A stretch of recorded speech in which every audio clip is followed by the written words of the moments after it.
The Second Amendment was before these social programs from the standpoint of he was for standing up for Roe versus Wade before he was against Roe versus Wade.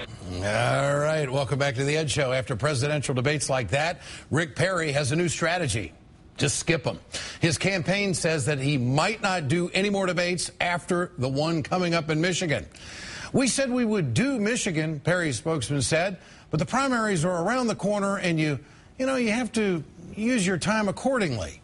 The Perry camp is spending its time with more friendly media outlets like Fox News. And in his first national TV ad campaign, Perry put a hard number on his jobs plan for America. As president, I'll create at least 2.5 million new jobs. What was that number? Hold it right there a second. 2.5 million new jobs? Don't you think that's kind of an interesting number? Because the current president, did it in a year and a half. The economy created 2.56 million private sector jobs from March 2010 through September 2011. It's not enough, and President Obama has said it repeatedly, but it's still 2.5 million jobs in a year and a half. Perry promises to do it in 4 years. Or is it 8? He didn't say.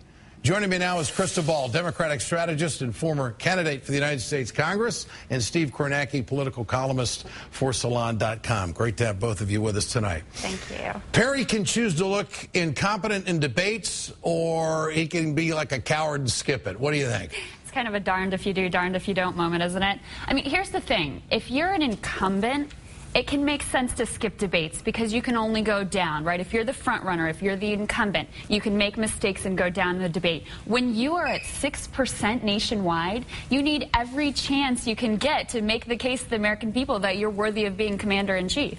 So to me, just politically, it's a huge mistake for him. What do you think? Does he have the money to recover for it? Yeah, I don't think it's a question of money. He had a quote on the other night, I think it was on the O'Reilly show, where he said his problem with these debates is they only give him 60 seconds, and he can't squeeze all he wants to say into 60 seconds. And you play that clip before, the guy can't get 6 seconds out of coherent talk. He's too substantive, Ed, for 60 seconds. Yeah, that's right. The problem. Well, Newt Gingrich is going up in the polls. He's up to 10% in the New York Times poll, so he's on a roll for Newt. Newt did fire back. He said, quote, "I don't see how somebody can say that they can't debate Rick Santorum or Newt Gingrich or Ron Paul, but they'll be ready to debate Barack Obama. I think Governor Perry would find it an enormous mistake to not go to the debates, and I think that, frankly, he'd look pretty silly."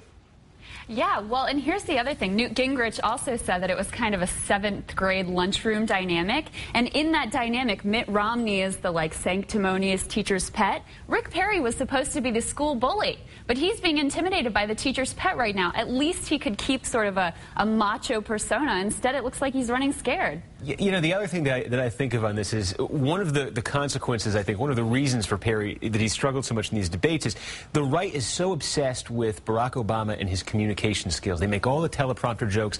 A lot of people on the right, I think, have really convinced themselves that this guy only won because he gives a good speech and he comes across well on television. So they are more mindful, I think, than they've ever been about having a good television candidate to run against him. And I think that's one of the reasons why these debates have been so devastating to Perry, because he's just been terrible in them. All right, what about the math here? If Perry created 2.5 million new jobs, that would be just 10% of the 25 million jobs the country needs.